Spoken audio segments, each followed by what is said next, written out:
Here's your cool-looking, Netflix-certified and quite powerful Android TV box that wants to show you that these tiny smart boxes still make sense. KM2 Plus Deluxe is made by Mecool, and is it any good? Let's inspect.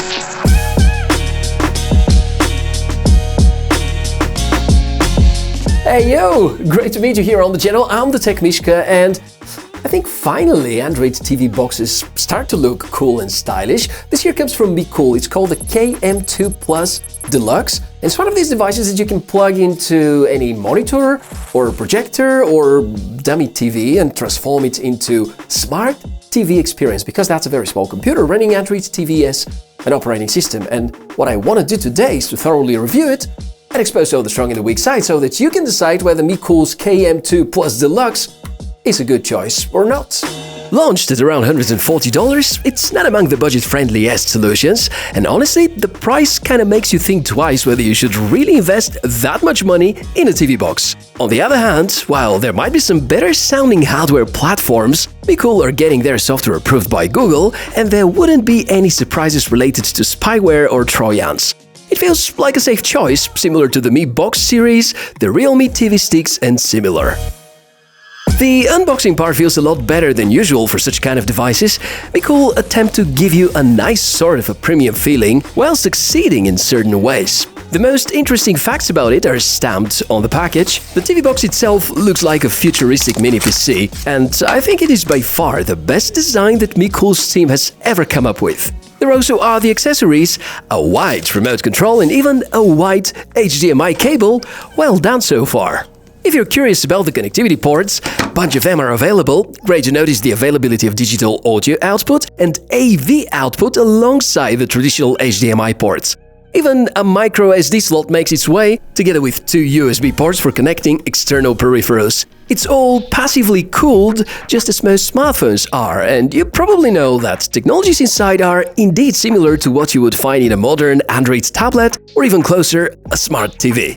If you care about the specs, here they are: a new generation of Amlogic's famous S905X4 series, this time the J variation. There are 4GB DDR4 RAM, 32GB of storage, Wi-Fi 6 support, Bluetooth 5, Dolby Vision, Dolby Atmos, HDR Plus certification, Chromecast inbuilt, and all of that arrives with Android TV 11. So the specs sound good. We seem to have enough ports, meaning that you can connect to as many peripherals as you need. And we have a new generation of the processor inside. But what really matters about this TV box, not just the specs, because yes, it's nice to have an octa-core processor, it's nice to have 4GB of DDR4 RAM, and to me that's an important thing because most of the older generations from the past 2-3 years, they usually support DDR3 RAM, and that's supposed to be quicker. But really the big news is that we finally have proper Netflix certification, meaning that you can use unrestricted Netflix as opposed to what it used to be with some of the older Mecool's devices. There's also HDR10 Plus certification, Dolby Atmos, Dolby Vision, and from what I can see during the testing, they work pretty fine.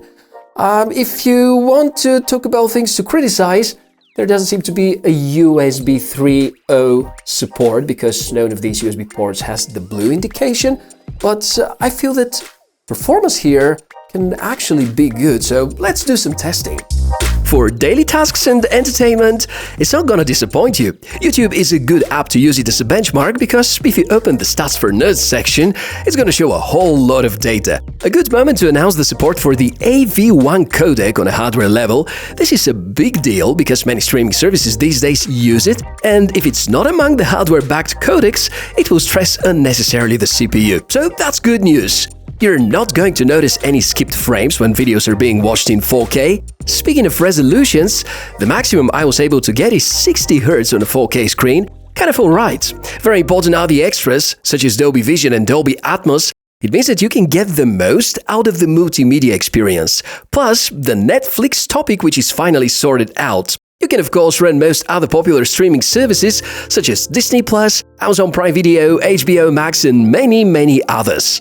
I underline that just as you have to pay for each and every meal that you consume, it's exactly the same with all of these decent streaming services, so this is not one of these TV boxes offering content via shady services for free.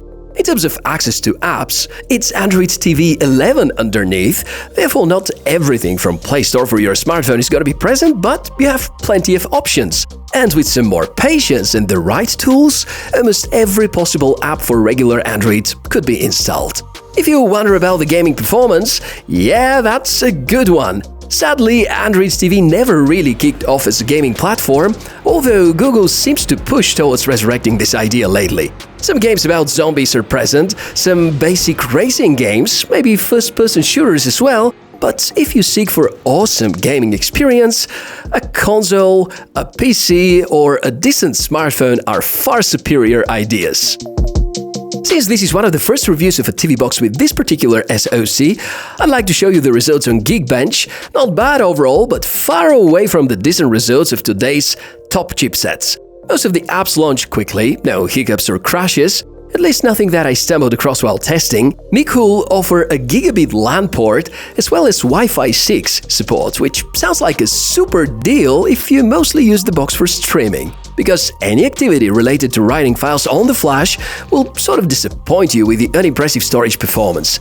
I'm trying to say that all the connectivity increased capacity is more of a marketing push as opposed to something that notably improves your connection speeds. But this happens to be among the few TV boxes that manage to kind of max out the allowed download speed by my ISP.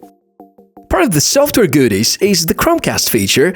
You can cast anything from your phone to the TV box, respectively the display or the TV it is connected to. Super helpful. Just a reminder that both devices need to be on the same Wi-Fi. Google Assistant is also present. You can interact with it via voice commands, which is a good opportunity to take a look at the brand new design of the remote. Quick buttons to call your favorite streaming services. It looks like a smart TV remote, which is the point of course, and once again, no backlight present. Concerning the software and the UI, there are no surprises. It is close to stock Android TV. Hopefully, it will at some point get updated to a newer version, and this eventually should be the Google TV skin. There are a lot of configuration options and you can pretty much adapt the system according to your own preferences. Although Google are quite restrictive about custom launchers and stuff, especially with the latest releases, which makes me think that Android TV 11, being the operating system here, is quite a reasonable choice. If you try to figure out which are the unreasonable choices, well, no USB 3 ports, the not that current security patch level, the relatively high price, and the lack of backlight on the RC. Bottom line, given the drawbacks and the price point, the Mecool KM2 Plus Deluxe is not that convincing, especially knowing that you can go for the NVIDIA Shield TV regular edition at just a bit more money, and we know that NVIDIA are a bit more famous about software updates because they've already rolled out Google TV, meaning higher version of Android, and over here we still have Android TV 11.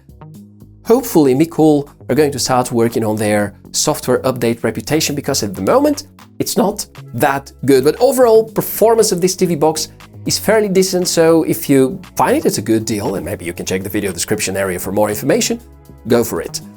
That's been everything about this device. In case you have something to share about it, be invited. The comment section is down below the video. And I really hope to see you in our next review. Therefore, think about subscribing to the channel. Give us a like if that video was useful. I'm Michael the Tech Mishka, and wish you a fantastic day. Bye.